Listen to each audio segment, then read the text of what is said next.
Hi, aloha. This is Bridie Jane from Heart of Heaven, Craniosacral and Subtle Field Energy Therapies. And in some of the teaching that I've done in one of our online groups here, I'm saying here in Hawaii, in some of the teaching that I've been doing, I've used an image that's been used many, many times by many different teachings.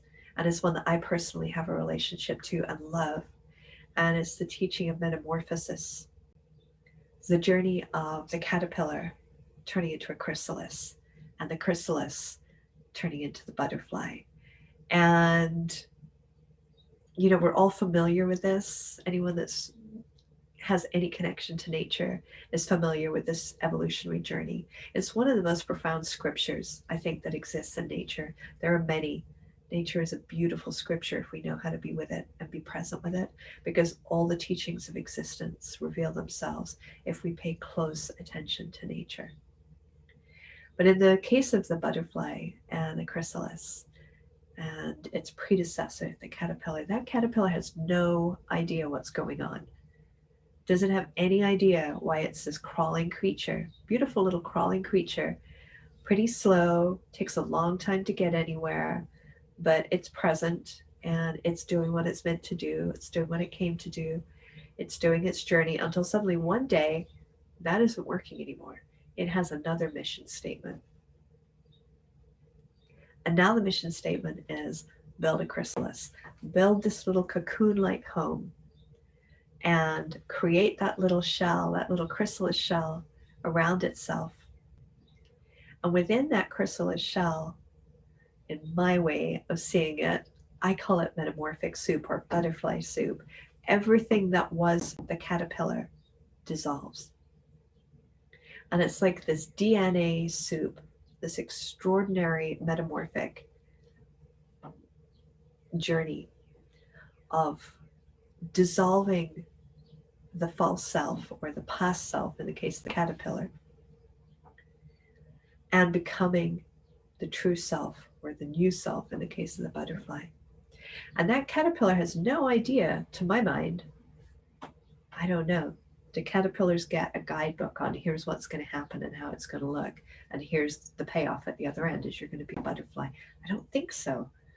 I could be wrong. I'd love to think they know what's going on. That would be great. But I kind of imagine that they don't. I kind of imagine they're following an evolutionary prompting, an intuitive impulse to create the chrysalis and to dissolve the old self into metamorphic soup. And then there's this period of time where everything is gone except for this potential, this DNA potential, out of which begins to arise a new structure, something that didn't exist before, something that's actually never existed ever on the face of the earth before that moment. And gradually, the chemistry and the cells begin to coalesce and form a butterfly. And that butterfly does not resemble the caterpillar at all. There's a complete transformation that takes place right there. It's like a 180 evolutionary shift from caterpillar, crawling, walking creature to butterfly of the air. This beautiful, beautiful species that graces our gardens, our countryside, our woodlands with beauty, and actually a secret that's an open secret if we're willing to read it, which is that we are all here on an evolutionary journey. We are all here thinking we are this human body. Yes, we are, and we get to use it, and it's an amazing vehicle. It's complicated at times, but it's an incredible thing. If you look at the subatomic level and the cellular structure, the structure of the nervous system, the structure of the brain, absolutely like mystery of mysteries, extraordinary. And yet we're here for something so much bigger, even than the mystery of this physical human form, which is that we are not this body. We are souls. We have a body, but we are souls. And that shift is such a radical shift in consciousness. And for most people, honestly, it's kind of like the caterpillar. Like if the caterpillar knew that when it built its cocoon, its entire caterpillarness was about to dissolve into mush, do you think it would build the cocoon? I think not. And, in the case of trauma and suffering, which a lot of times catalyzes transformation and change for us in a radical way, and I don't just mean like one or two small events or one or two events that we get over and move forward. I mean things that are cataclysmic, that pull the ground out from underneath you to where you have nothing left to stand on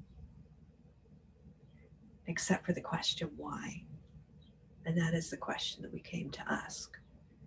And that is the question that we incarnate for again and again and again until we reach a place where every atom in our being is focused laser-like on the question.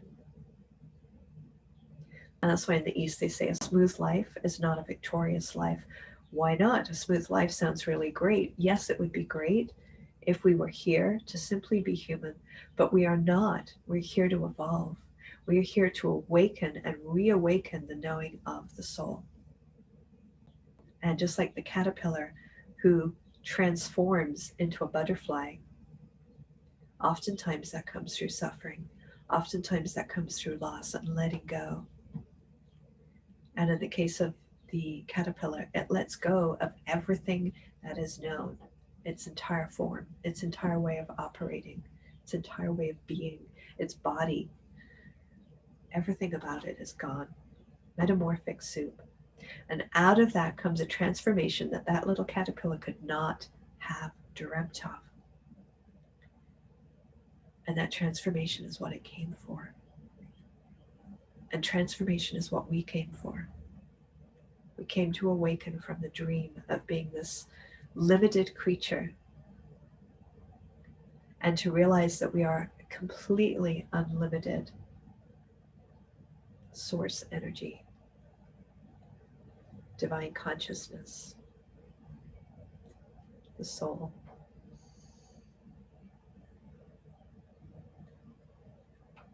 So if you're having a challenging life, if you're going through so many trials that you do not know what else to throw at it because you've tried everything,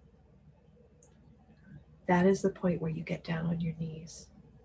And with all the force of your being, you call out truth from the very core of existence. And you call it out not through some external source, because you've tried all of those. You call it out from a place in your being that communicates to you directly in the innermost part of your conscious awareness in a way that you cannot miss, in a way that transforms your life forever. And you become part of the evolutionary cycle of the awakening soul. And that is the journey that we came for. That is why you're here. And if you got this far through this long video, which was supposed to be 5 minutes and isn't, if you got this far, I would suggest that that is why you are here this lifetime. Because otherwise you would not have listened this long. This transformation is what the earth is calling for right now. And it doesn't take so many souls.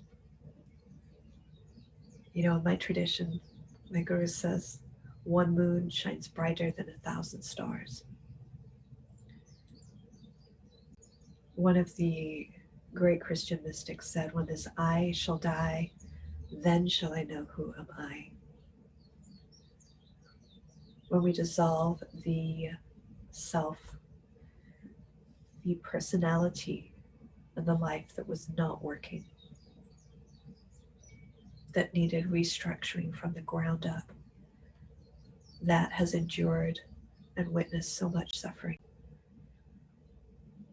And we go through what's called the dark night of the soul that we read and hear about so often. As we arise from that, there's a new dawn And what's born in that dawn is truly a metamorphic vision of beauty, the true self. And you came to be that. You came to actualize that. And how do I know this? Because you would not be here at this moment still if this was not your journey. So I wish you grace.